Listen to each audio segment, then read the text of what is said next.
Euzu billahi mineşşeytanirracim. Bismillahirrahmanirrahim. Elhamdülillahi rabbil alamin.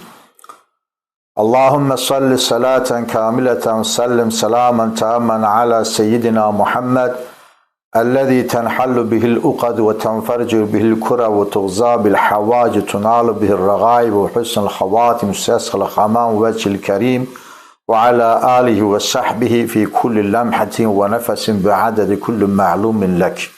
Esselamu aleyküm ve rahmetullah. Bugünkü söhbətimiz zəkat, fitrə və fidyə barəsindədir. Bəzi müsəlmanlar fitrə ibadətini zəkatla qarışdırırlar. Böyük əksəriyyətimizin də fidyə barəsində ümumiyyətlə məlumatımız yoxdur. O səbəbdən də bu üç anlayışa zəkat, fitrə və fidyə ibadətlərinə, malla olunan ibadətlərə agahlıq gətirmək istəyirəm. Qısa olaraq zəkat barəsində bunu demək istəyirəm ki, bu müstəqil bir ümumiyyətlə söhbət lazımdır bunun üçün. Zəkat İslamın rükünüdür, Ramazanla əlaqəsi yoxdur. Zəkat kimə vacibdirsə, onlar Ramazan ayında öz zəkatlarını verə bildikləri kimi qeyri aylarda da verə bilərlər. Ümum məlumat bunu deyim sizə ki, kimin 72 qram qızıl və yaxud da ki 595 qram gümüşü və yaxud da ki bu miqdarda pulu yatır olaraq və yaxud da ona gəlir gətirəcək dövriyyə olaraq əmlaki varsa, bu miqdara, mali miqdara 40-dan bir zəkat çıxartması lazımdır.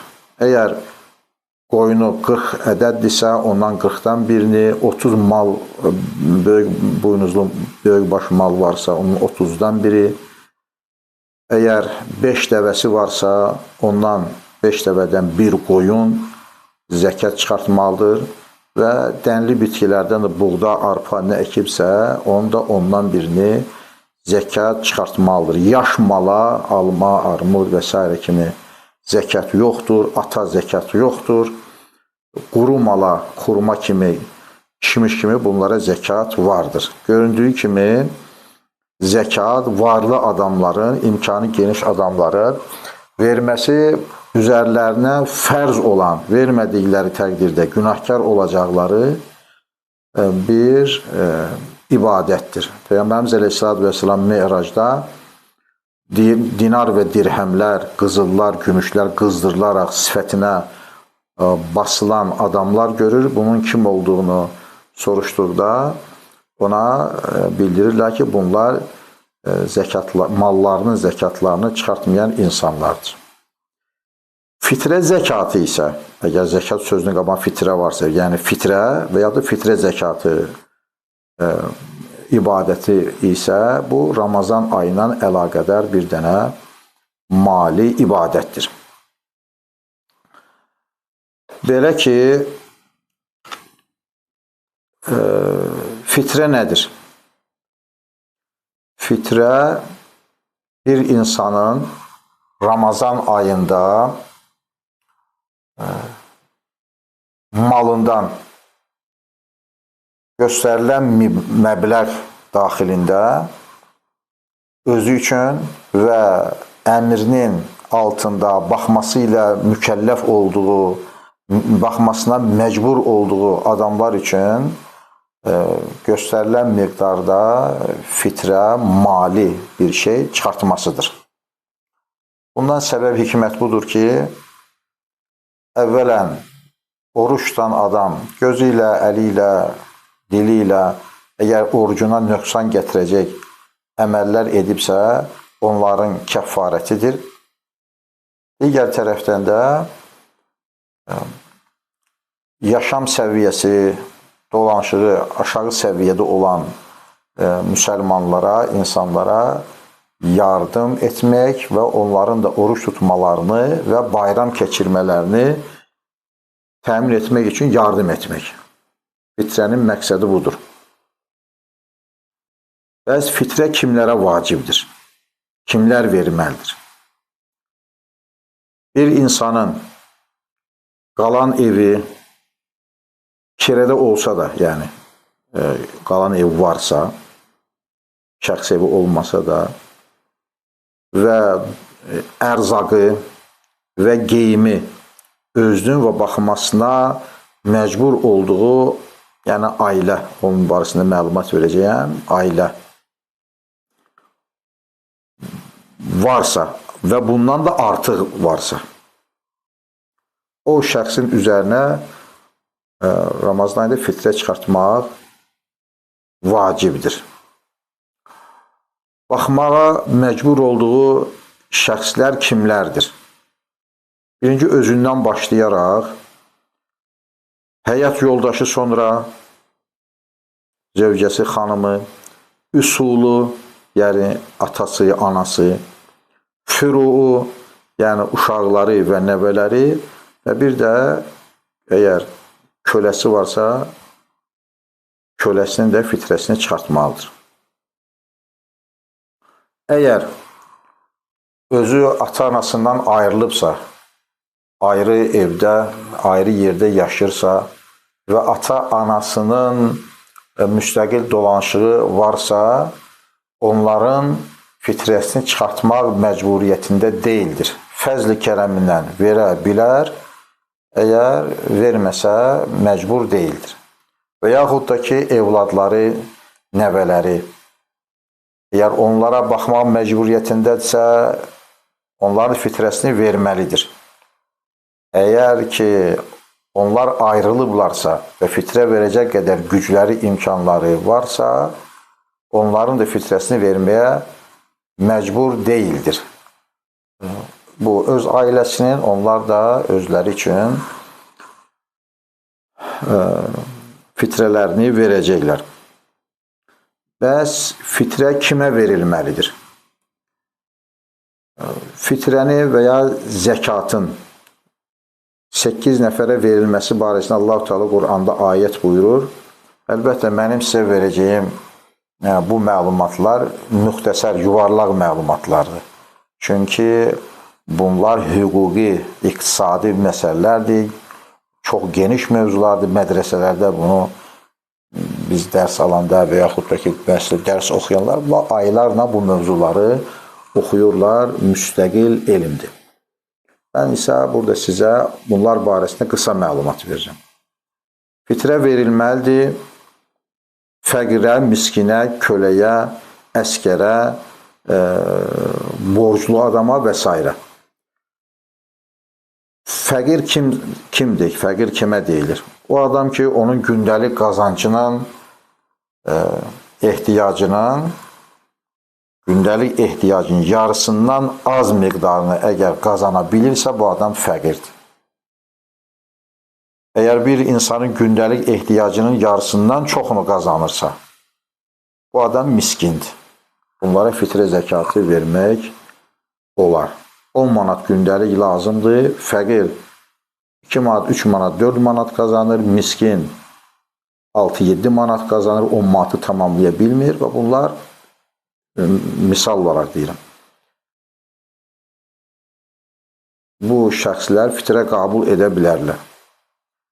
Bir də kölə, o adam ki, onun sahibi onu əsirlikdən və ya köləlikdən azad etmək üçün ondan pul tələb eləyib, 100 il bundan qabaqcan, yəni Azərbaycanda da kölələr olub, sonradan yəni ləğv olub, azalıb olan yerlər də var Afrikada və s.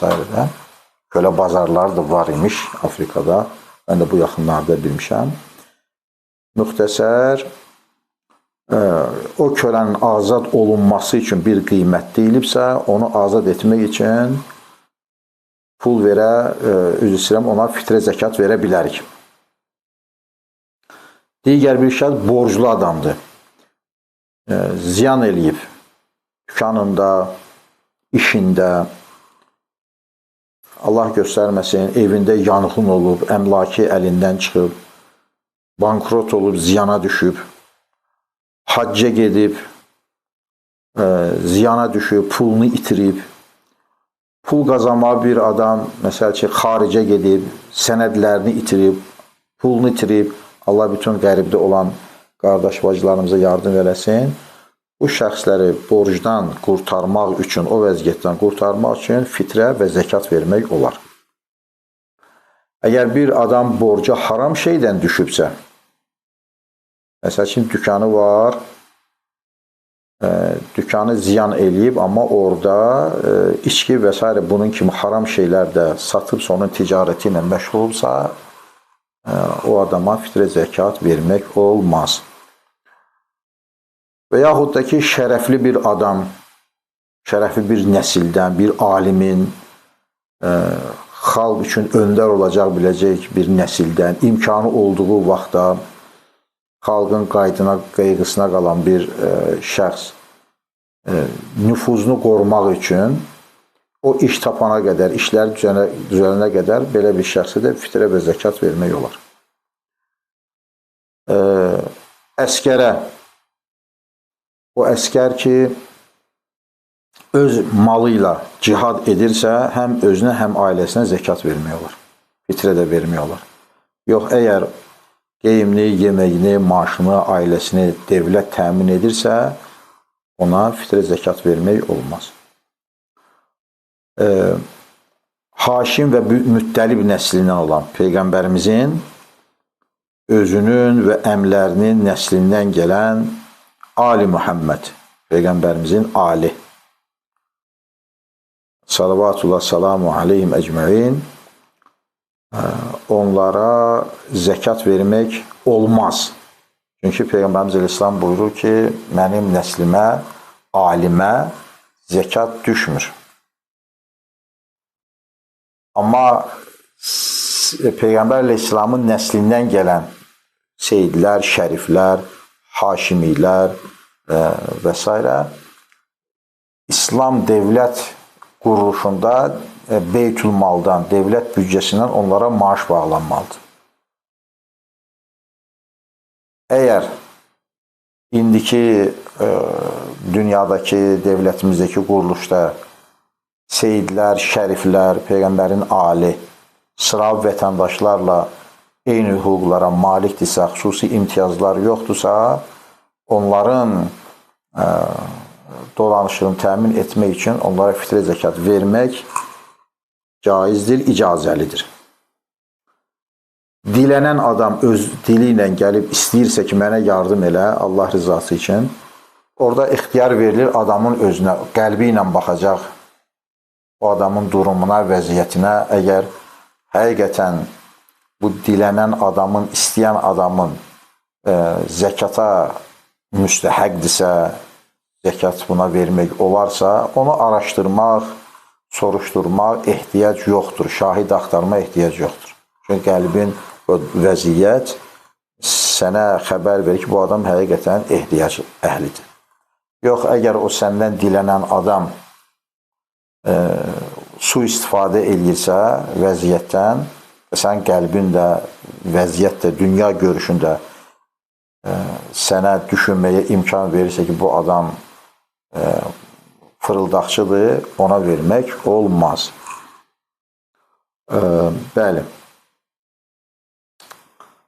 Bu saymış olduğum kateqoriyaya aid olan insanların içində fitrə verilməli adam birinci qohumlardır.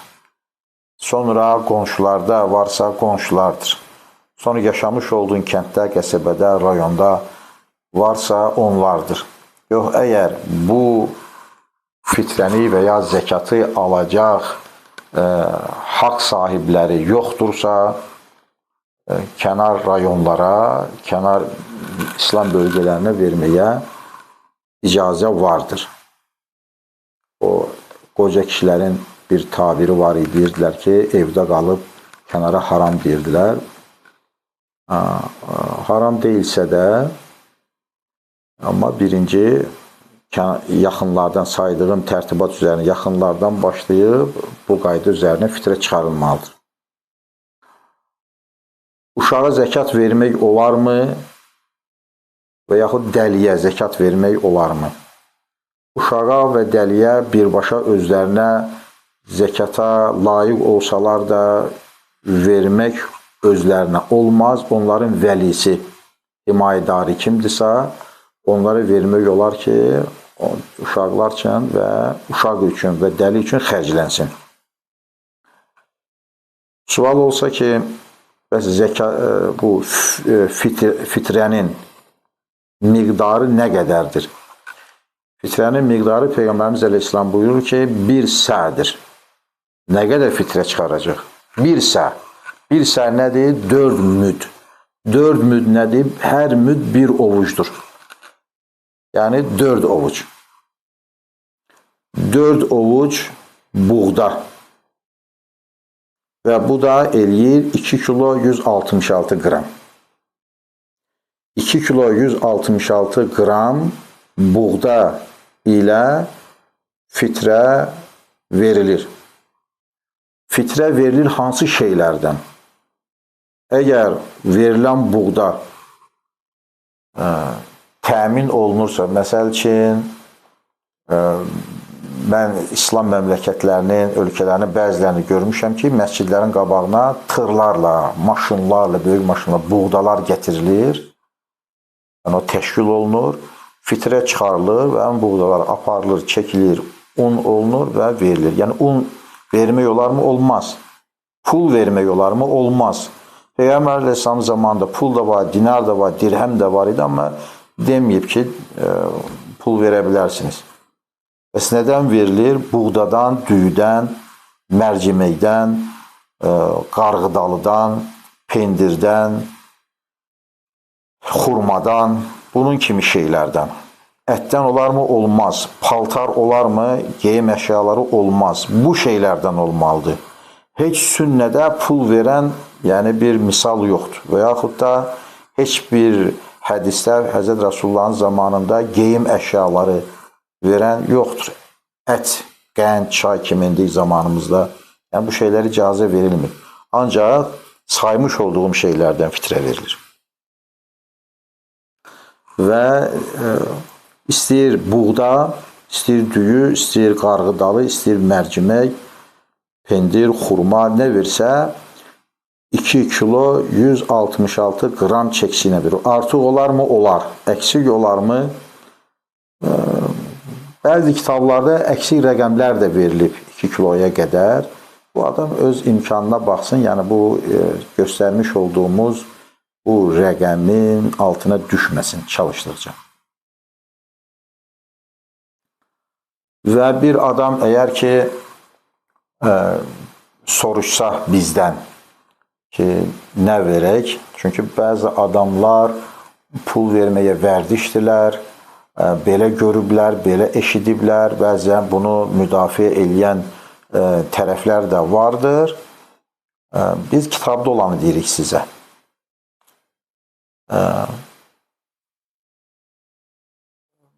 Məsləhət bilərdi ki, Həzrət Rasulullahın sünnətinə uyğun verilsin. Sünnət dedi, xalq nə yirsə ondan verilsin. Məsələn, bayram əsnasında bizdə adət nədir? Düyü bişirilir, plov bişirilir.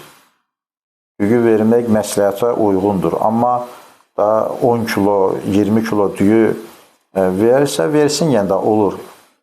Amma yaxşı olardı ki, özü üçün düyü çıxartsın, yoldaşı üçün mərcimək çıxarsın, digər ailə üzvlərinin hərəsi üçün bu hesabla digər saymış olduğum xurma, pendir, qarğıdalı və s.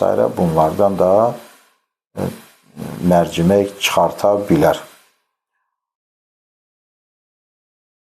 Əgər yenə soruşulsa ki, pul vermək üçün axı nəsə bir güzəşt varmı? Güzəşt budur ki, böyük şəhərlərdə və s. yerlərdə əgər onu yerbəyer edəcək imkanlar yoxdursa və yaxud da ki, o adamlar ki, dinə qarşı bir qədər etinasızdırsa, onları həvəsdən salmağa da ixtiyarımız yoxdur.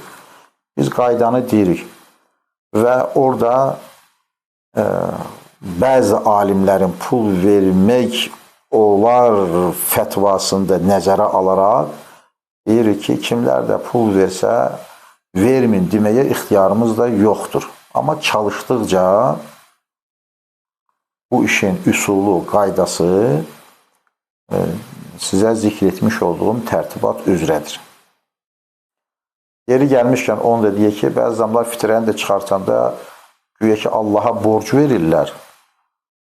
Nəsə minnətlə və s.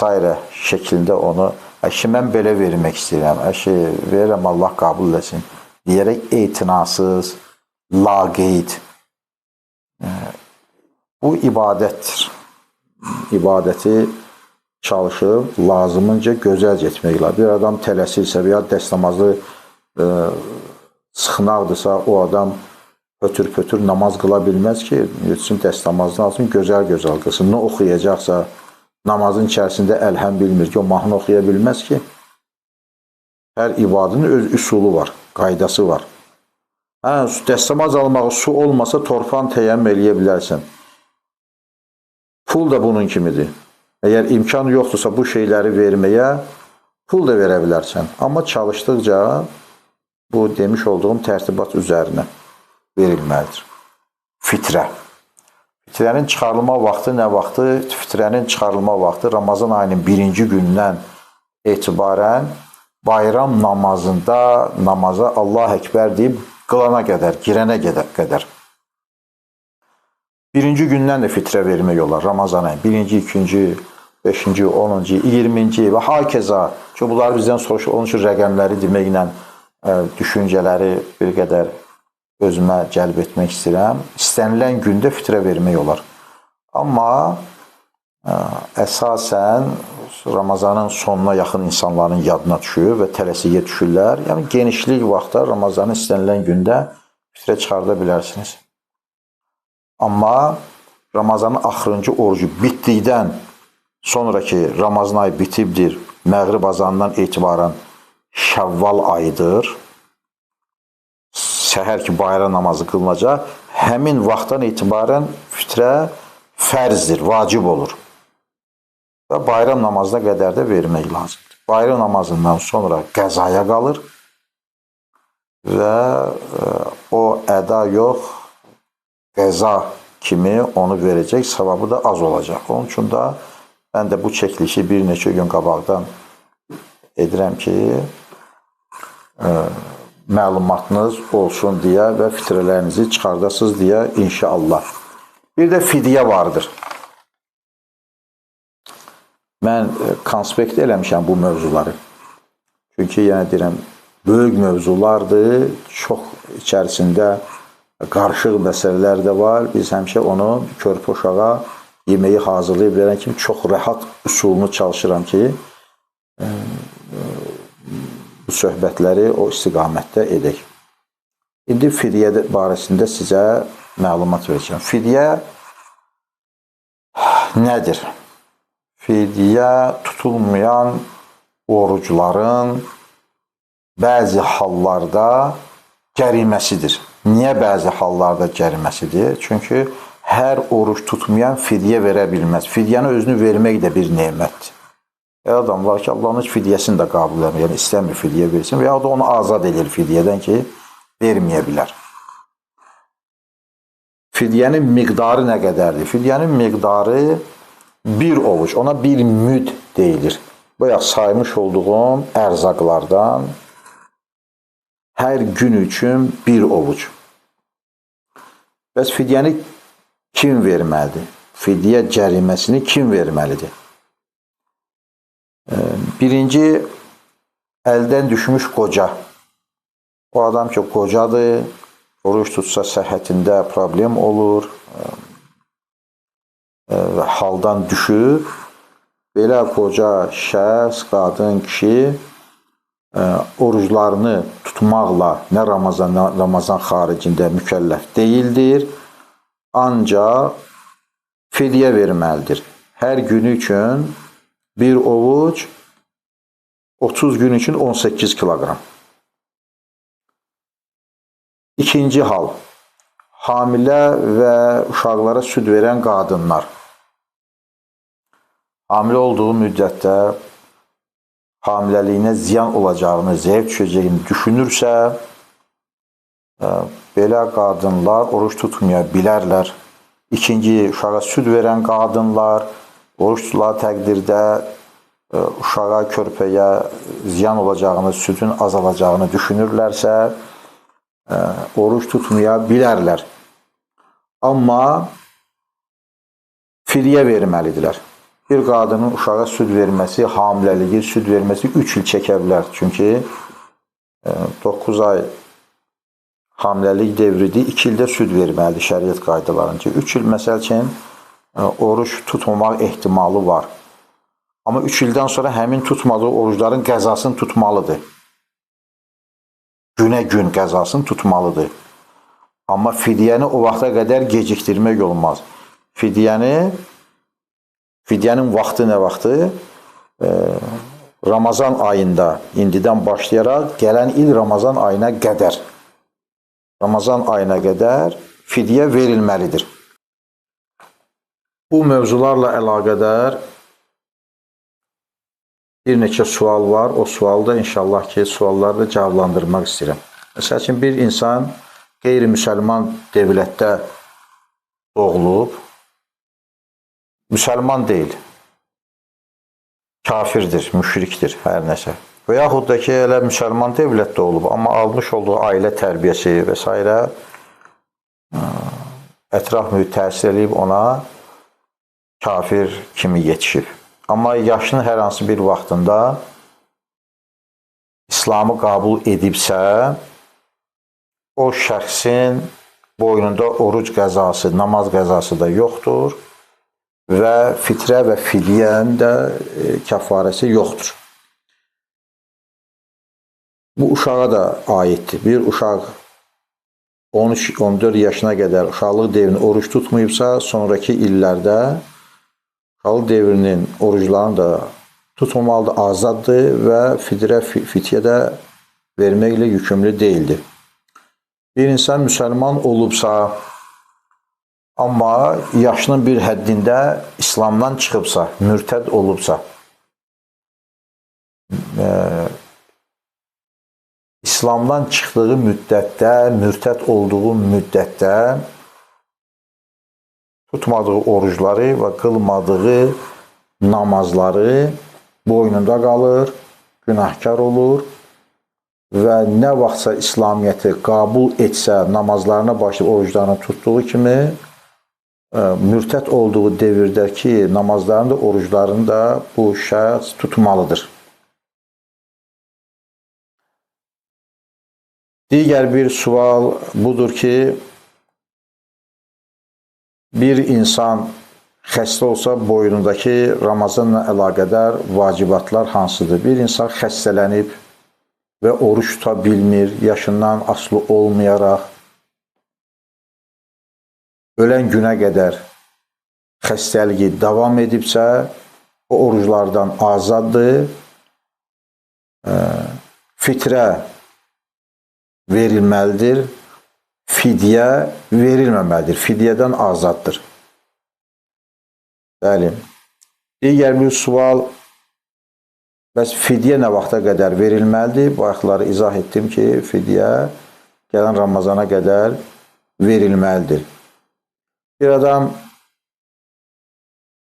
kefi belə istəyib, oruç tutmayıb. Və yaxud da deyir ki, mən xəstəyəm, nədir xəstəliyin? Mən aclığa tabım yoxdur. Bu xəstəlik deyil, bu özünü yeməyə vərdiş eləməkdir. Yəni, yeməkdən asılı vəziyyətə düşür. Mən tanıdığım yoldaşlar var ki, çox yüksək şəkərləri var, amma oruclarına davam edirlər. Özlərini Ramazandan da qabaqdan vərdiş edirlər, o templə gəlirlər, Ramazanın tamam orucunda tuturlar.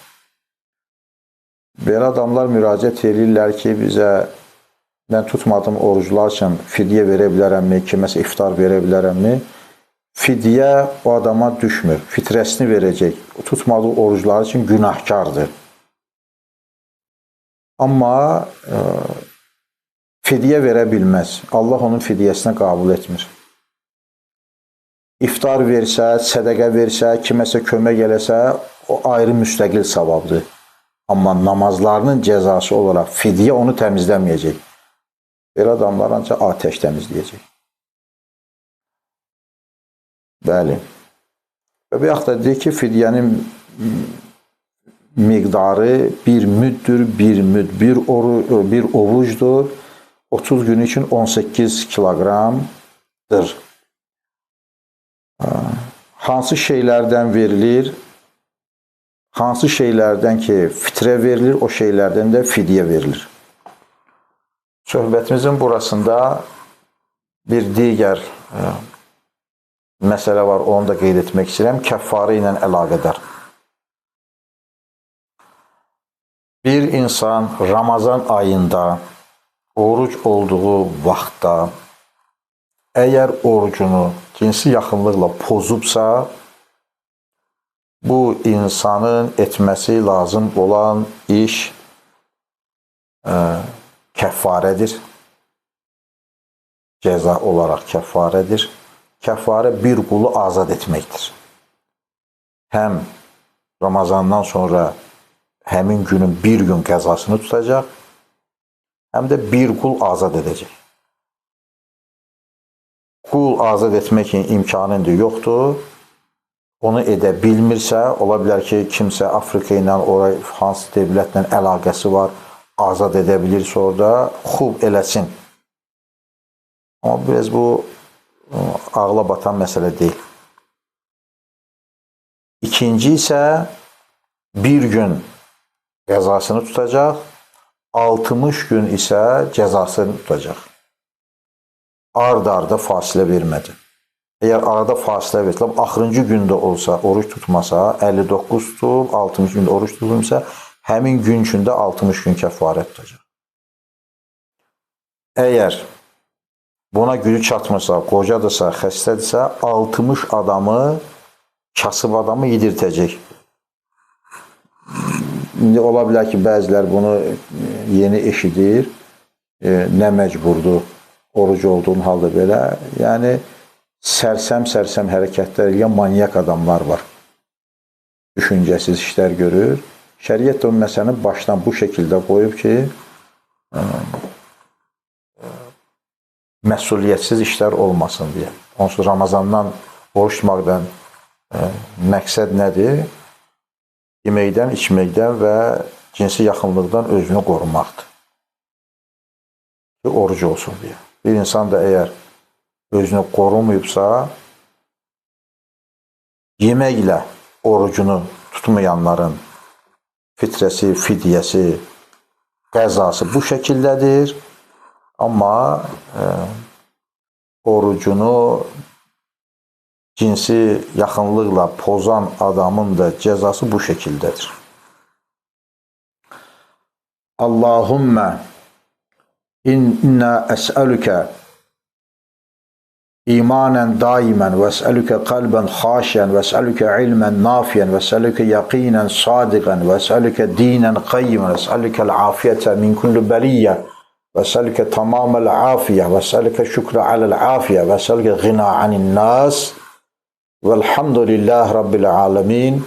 Şəhr Ramazanəl-ləzi unzilə fihil Qur'an hudən linnəs və bəyyinatin minəl huda vəl-furqan. Şəriətdə göstərilən bu qaydaları əməl etməyə Rəbbimiz Haqq Teala Həzrətləri bizə maddi və mənəvi güc ihsan etsin. Bir məsələni də bilmək lazımdır ki, verdiyimiz, sahib olduğumuz mallar da Allahındır. Allahın malını Allahın qullarına verir. Bu dünyada heç bir şey bizim deyil.